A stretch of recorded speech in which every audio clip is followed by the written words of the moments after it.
I'll tell you what's gotten me through this week is the new star of the YouTube channel, Steve from Providence. Oh, absolutely.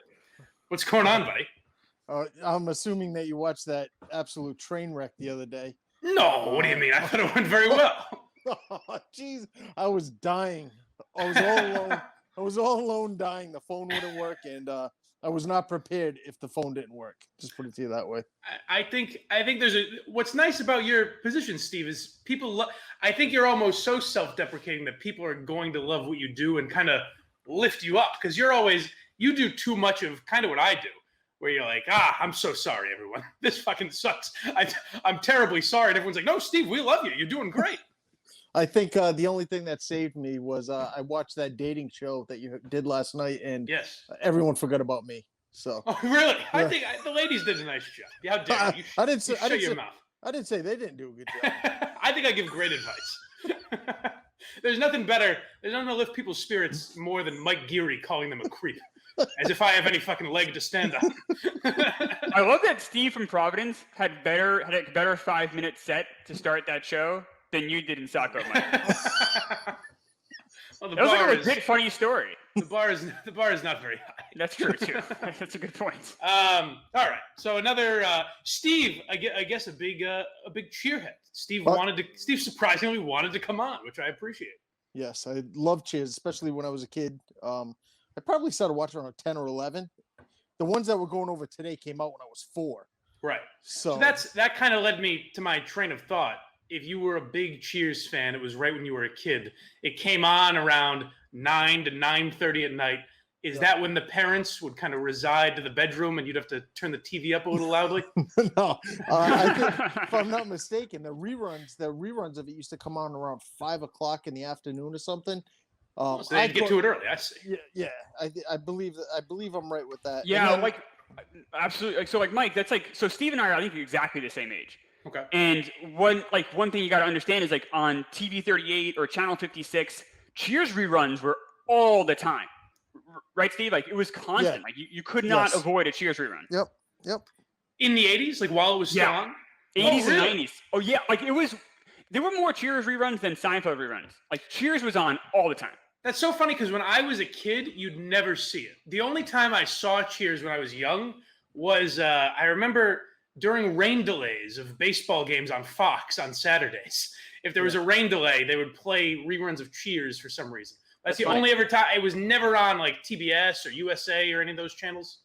Yeah. It was big locally. Like I said, TV 38, Channel 50, because the Boston bar element. Yeah. Well, that's crazy. That's crazy. Dale Arnold explained to us it was not that big here.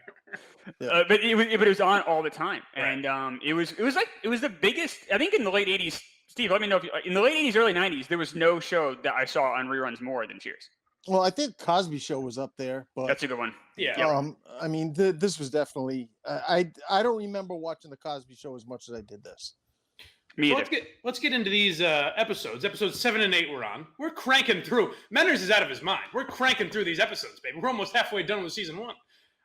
7 and 8 we're on. When did these air, Chris? So episode 7 was November 11th, 1982, and then episode 8 was a week later, November 18th, 1982. Very good.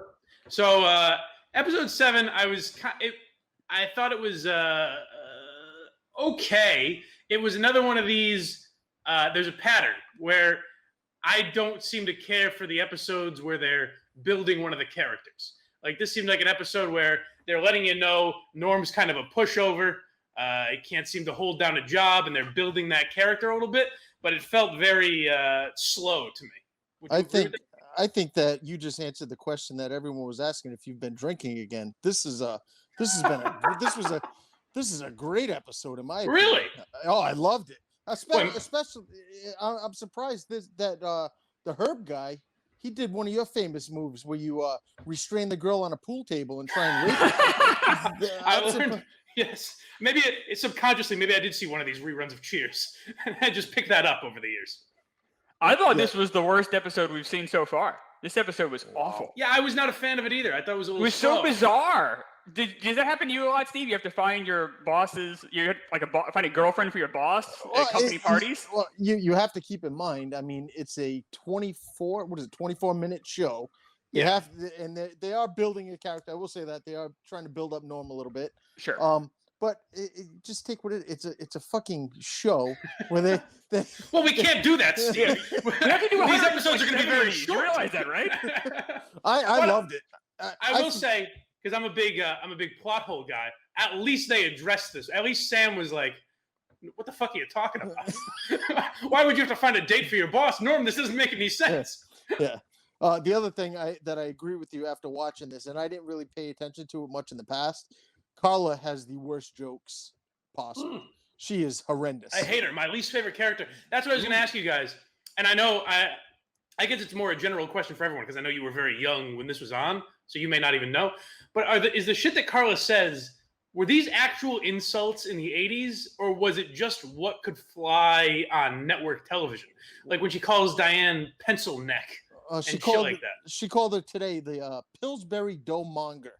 Oh, she said that's Norm. Yeah. And yes, and I was like, that's not funny. I don't see how anyone would laugh at that back then. Even no, it's pretty hacky stuff. I don't remember anyone being called like. The only thing is, she does keep calling Diane Whitey, which is always odd. Yeah, I've not figured out the reason for that. And I almost even wonder, is it like because she's Italian? Is that possible? I don't understand it at all, like why that keeps coming up. When you're Italian, do you ever call people Whitey? You walk around? No, but it's a different time, Chris. I couldn't get away. That's true. You're an evolved man. Yeah. But yeah, I don't know anything else because it was again the one storyline. I think as we get deeper into Cheers, you'll start to see more A and B stories that are a little better crafted. This was kind of just Norm's getting his boss a date, and it's got to be Diane for some reason. No, that's not what it was. He was saying, if you look deep into it, I mean, he was the guy from last year that organized the company party, got promoted, and he wanted to advance in his position, so he volunteered. He couldn't come up with a thing. I believe the toga party was recommended by Diane. Correct. And he went with it. It went horrible to start off with. Then after he tried doing the Gary and raping that girl, Jesus Christ! Norm don't phrase it like that. A little subtlety, Steve. Well, sorry. Norm gets fired, and the crowd goes crazy, and then the party takes off from there. I figure if I can laugh a couple of times at something that I haven't seen in probably 30 years, then it's definitely worth watching. There was only one good line that stood out to me, and that was when Norm was in the toga, and he says to one of the guys at the bar, like, "Why didn't you dress up?" And he said, "Well, I was worried I'd look like a ridiculous fool. Be the only one who did it." That was the only time I was like, "Okay, that's not bad." Other than that, this episode did not make me laugh at all. What was with the band? The band was from like 1943.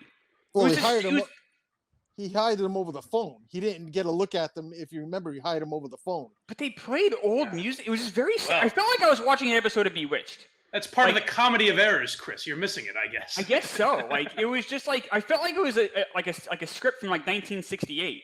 Like there's like sexual harassment going on. There's like a lousy band. It was just didn't feel quite right tonally for me. It was just odd. And then but I know you Mike obviously appreciated the end of the episode, but even that felt kind of odd.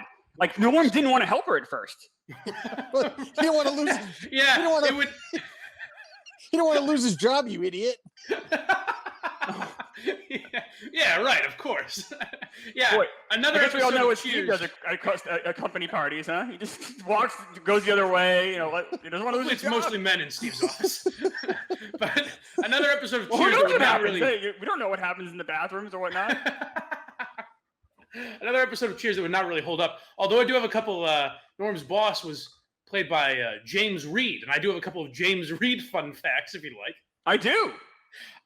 He was in the miniseries North and South, where he played the brother of Kirstie Alley, and he was in 8 Men Out with he was. John Mahoney, who was in Cheers and also Frasier's father in Frasier. And 8 Men Out, also the name of a Matt Carano quote music video. So I felt it all tied in. Very good job. Yes. Thank you. Very funny. I did have one thing that I noticed, and I'm not sure if this was 7 or 8. The musician that came in, was that in 7 or 8? The musician and he was tapping on the bar. 7. That was the beginning of 7. Yeah. That guy was. If you ever seen Police Academy 2, he was the guy that drove around on the golf cart in Police Academy 2 that the cat pissed on his Cheerios and he still ate it. Oh, really? That musician was the guy that was in Police Academy too. Well, I thought the episode sucked, but it's loaded with fun facts. What a small world. I saw Bobcat Goldthwait last year in Vermont. He did stand up, Mhm. and his whole set was about Robin Williams because I guess they were friends, and he kept Right. saying like how sad he was Robin Williams was dead. That was the entire like hour-long thing of Bob. Yeah, that and a story about Ernie Bach Jr. He sent Ernie Bach Jr. a nude selfie of himself. What a bizarre. Are you a Bobcat fan before this? Like, did you expect more? No, I mean, I thought we were in Vermont that weekend. We decided we'd just go see a show. Yeah. Because I didn't know if you knew his material at all, and that was. Oh, just well, a I mean, big I grew up. surprise. Steve knows. Like in the '80s, he was everywhere. But but it was very odd. But he's really obsessed with Robin Williams, and he's very sad Robin Williams is dead. So You took your wife to this? yeah. Why she hasn't left you yet? I have no fucking idea. I know she seems like a lovely woman. She's a beautiful woman, and I have no idea where her standards are. But Chris is I am a fun guy to hang out with. He's a I'm fun a blast. Taking a Bro, what's Bobcat better than show. that? Yeah, I'll talk movies and TV with you. It's What, lovely. Cheers? I enjoy it. He's living the dream. So does this? You said it was the worst episode we've seen. Does it break the 41 barrier? It does. I gave Wow. it a 29. Oh my god, this is a record-setting episode here. I did not like it. What do you give it, Mike? I would give it slightly below average. I'd give it a 48. And Steve, your does not count, but we can still hear your review. I'm just so glad that I'm on doing a show with two crackheads. Yeah, I'm giving this Well, a 65. we're the opposite ends. I'm more the 65. Chris Farley of crackheads. 65 without a And I'm doubt. a I more liked traditional crackhead. Right. I liked it. 65, All right. you give it all right. That's fair, Steve. Episode 8, I thought honestly was much better. At least the plot I thought was funnier and held up a little better. So the idea is that Diane and Carla have a conflict. They hash it out after closing one night, and Carla confides in Diane that Sam is the father of one of her children, and he doesn't have anything to do with the kid, really. I think she says doesn't even know about the child. So that turns out to be a lie, which I think is a funny plot. There wasn't much more to it than that, really, though. Again, these one-plot Cheers episodes aren't doing it for me quite yet, although I like this one a lot better. I like this one a lot. I thought it was really funny. I thought the end was like that's actually one of my favorite scenes in the first season is when they're all laughing hysterically at the end of the show and Coach walks in and doesn't know what they're laughing about but just laughs hysterically anyway. Doesn't know what the fuck's going on. That to me is it's a great Coach. It's really funny. I love the Carla Diane dynamic. I love that they hate each other.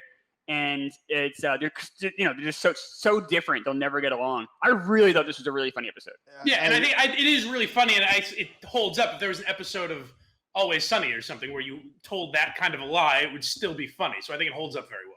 Yeah. Well, I would say that you skipped over so basically Diane and Carla they fight every day, and Right. Sam's had enough of it. Right. And the part that I laughed mostly about was when they got into their first fight, and you just see Cliff Clavin bolt to Sam's office to get him. Yes. That fucking makes me laugh. And I mean, the lie. Just to correct you a little earlier, the only two people that did know about it was Sam and Carla. That's why she told her that and didn't want her to spill the beans to anyone else. Yes. So it was a test, pretty much. But I thought it was freaking funny. That was a great episode. Yeah, I'll say both episodes. I'm liking Coach a little more. I think Coach is funnier. It's not as beat you over the head with how dumb this guy is. It's a little more subtle. So I am coming around on Coach. Coach had a good episode. This one, he had a very good episode. Very I funny. agree. I thought it was a nasty episode too. Much nastier than you'd see typical early '80s television. Like Carla's lie. It's a pretty serious lie. Right. I guess that's mean. Yeah, I guess that's what I was trying to say. Is it seemed a little edgy for the 80s. It doesn't seem like And the end of the episode, they're laughing at a picture of a kid. Like they're laughing at like a 7.5-year-old how ugly they are. Yeah, Right. That's pretty cruel. Gino. They were laughing at how ugly Gino was. Papa Gino. And then the father. They were laughing at how ugly the father was as well. So it was. But I guess are they trying to? So this is still very early on. And if you notice that Cliff is starting to say some lines, his dynamic with Norm is starting to build early on. I think that they probably got a good reaction from it, and maybe the writers decided that this was something to build on every time when they come in. He's still very small though. I think. Yeah. I was surprised at how long it's taking them. I don't want to spoil it for anyone, but is it not until season 2 that Cliff really starts to develop, or do we see that in it's season 1? 2 is when he's part of the cast. Because remember, Yeah. he's still not in the cast yet. He's not in the credits, which is a big deal. It has to do with there's SAG union regulations. There's residual effects. There's a lot of reasons, why it's very preferable to be in that top cast. Which is strange to me that he's in every episode. Like in the later seasons, we'll see Paul, who's kind of a recurring character, but he's not in every episode. You don't always see him at the bar. Cliff is in every episode, but he just has such a minor part. They must have really liked him, like the writers, and he must have been really. I think Ratzenberger is like famously easy to work with. He's in all those Pixar movies, whatever. Right. Because I think he's just like such a professional, and he's like a really chill guy. I think everyone he's like really likable. Well, he was the father in Jim Jeffries' show, Legit, that was on FX. It didn't last very long. But I think that happened because Jim Jeffries did an impression of Ratzenberger and loved Cliff Clavin. And I think something to the effect of John Ratzenberger reached out to him and said he liked it. And then they kind of became friendly. And that's why he ended up on that show. So he just seems like a cool guy. Yeah. And Chris, just to say, to build on something you said that, Carla with some nasty lines. Also, at the end, if you remember when Diane asked who had changed her in her pajamas, and he said that he was spending the time, I don't know, playing with her underwear or lingerie or something. Her lingerie, yeah. I mean, you think about it, like back then, that is pretty heavy back then. It might not be anything now, but back then you're like, Jesus Christ, like was he smelling her panties or something? Like, right, yeah. No, it's absolutely true. There was definitely had a much crueler tone, which is crazy because the writers in episode 7 and the writers in episode 8 are the same people, and it doesn't feel that way. They feel like entirely different, totally different, totally different tones. It's this thing, and I've started to get why Cheers had the ratings it did in season 1, because it does seem very slow, and they're taking their time structuring these characters and building and letting you know who they are. So I can see why. If you only watch the first couple episodes, you're like, okay, it is what it is, We've seen 8 episodes now. They've never left the bar. Right. Well, I think the original intention was to not leave the bar at all, right? I think you're right. Yeah. Because yes, obviously it's going to take place in the bar primarily, but they haven't left the bar at all, which is very odd for a television show. It is odd, but when the hell did they even go upstairs to Melville's? That was not for a while, wasn't it? Oh no, that wasn't for years. For a long time. Yeah. So where do you rank this one, Chris? I give this one an 81. My second favorite one we've seen so far. This was a really funny episode. Yeah, I'd put it up there as well. I think I'd say, I don't know. I may have put the pilot higher than this, but I forget. I think I put it at 72 so far for episode 4. And this is much higher. I was going to say 78. There you go. That's your new high. This is my favorite episode so far. What do you give, Steve? You like this one better than the other one? Yeah, I did. I gave it a 75. I like this one. Like I said, if I can laugh, and the great thing about it when watching these, it's so short. It just seems like they fly by. They really do. Yeah. So I love it, man. Freaking phenomenal. They fly by. They really I sit down. I'm like, I look forward to it. It doesn't feel taxing at all. It's not like a chore. Some of the Quantum Week movies is like, oh fuck, Christ. But this is like, I just sit down and like before I know it, it's over. And I had a couple of laughs. I really enjoy watching these shows. It's fun. And then the thing is, like I told you, Chris, when I messaged you, these still hold up. Without a doubt, these episodes would definitely hold up if someone was to rewatch them, or someone was older. Maybe I don't think they would resonate so much with a kid. But for someone in their 30s and 40s that maybe had never watched Cheers before, I think that they would enjoy it. I think. Yeah, well, when it was on Netflix, people kind of around my age started getting into it a little bit, and I don't know if taking it off Netflix and now it's on Hulu, I don't know if that's going to hurt it. I think Hulu's kind of growing, but the idea that it was on Netflix just made it so accessible to everyone that I think this generation started getting into it a little more. Mike, so you said Carla is your least favorite character. Yeah, I would say so. Yeah. Who do you have a least favorite, Steve? Oh, it's definitely Carla. And then looking back, I know exactly why she was when I was a kid. I mean, she just comes off. She comes off. If you want to be honest with each other, I mean, she comes off as kind of like a barfly that was offered a job. Sure.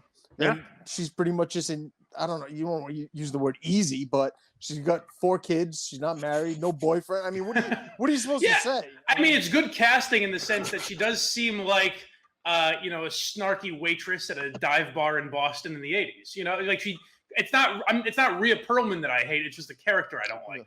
So, Mike and Steve, question for both of you: if you saw Carla being raped on a pool table, would you step in to stop it, or would you let it just happen?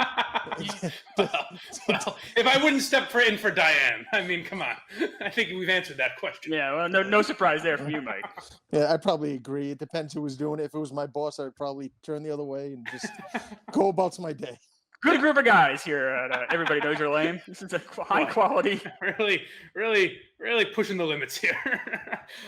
Steve, any final Cheers takeaways? Assuming you never get this chance again to be on this program. He'll be back on, Mike.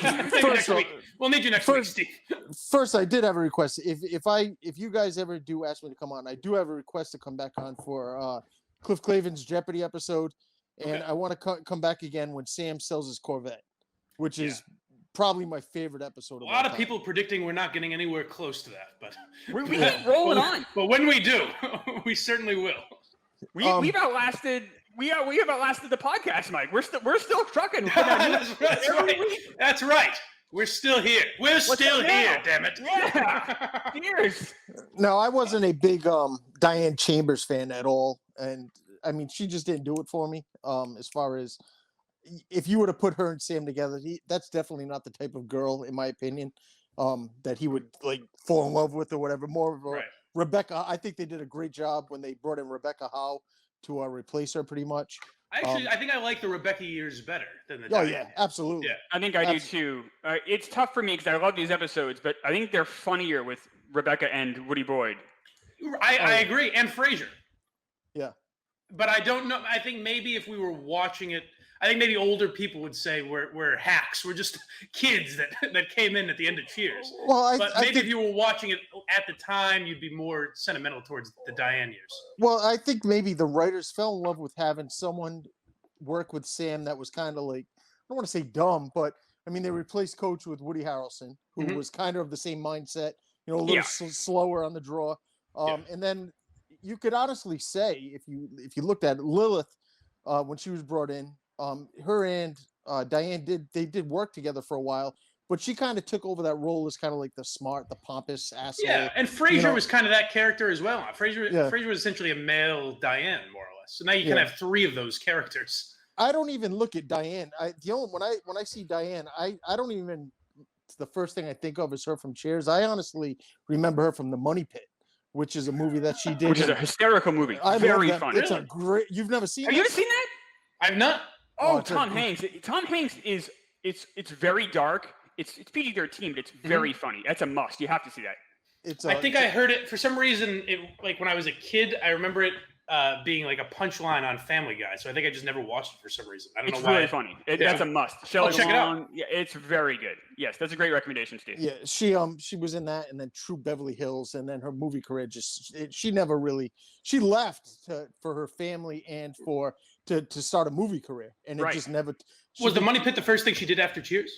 No, she did that. That was during Cheers, I believe. Oh, really? And that did okay, and that gave her the confidence to jump. And then she went and she did a movie with, I believe, with Bette Midler. It tanked, and then she did True Beverly Hills, which did bad. And then she ended up doing the Brady Bunch movies. Yep. And that made some money, but it wasn't because of her. Right. But you could say it's one of the 5 worst decisions ever to leave a show. Well, they kind of say that she was a pain to work with. Even in the interviews I watched where they talk about like pre-Cheers, like signing her deal, that was seemed like kind of a pain in the ass. Well, so she was a mild star. She was in Night Shift with Michael Keaton, directed by Henry Winkler. So she was in that right when she got the Cheers job. Yeah. So she's like, do I want to be a movie star or do I want to do this? And I think the cast was very chill and they all got along really well. And she is kind of like Diane Chambers. And it doesn't she's kind really of work in real life. Yeah. And that is sort of every character, even when you see her in she would start doing episodes of shows. Like she was the mom in Modern Family recurring and shit like that.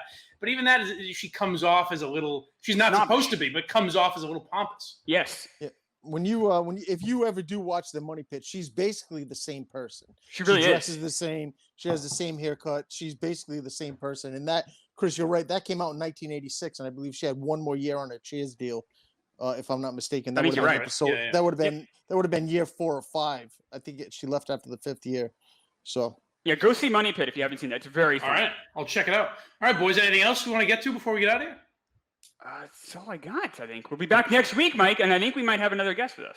Oh my goodness. Excellent. The stars keep on rolling here on Everybody Knows We're Lame. This is the flagship show. You said that, right? That's right. Steve, thank you for coming on. No problem. Just Tim in Canton is a cheer savant. He's a cheer savant. He's watched every episode multiple times. So maybe that's someone that you could ask at some point in time. That's how you know me and Chris are losing our fucking minds, that we both went, ooh, really? Ooh. Interesting. You don't say. It's a big name. I'll try to lock him down. Oh my. All right. I'll have to work my magic. All right. Thank you, boys. And until next week, sorry, we're closed.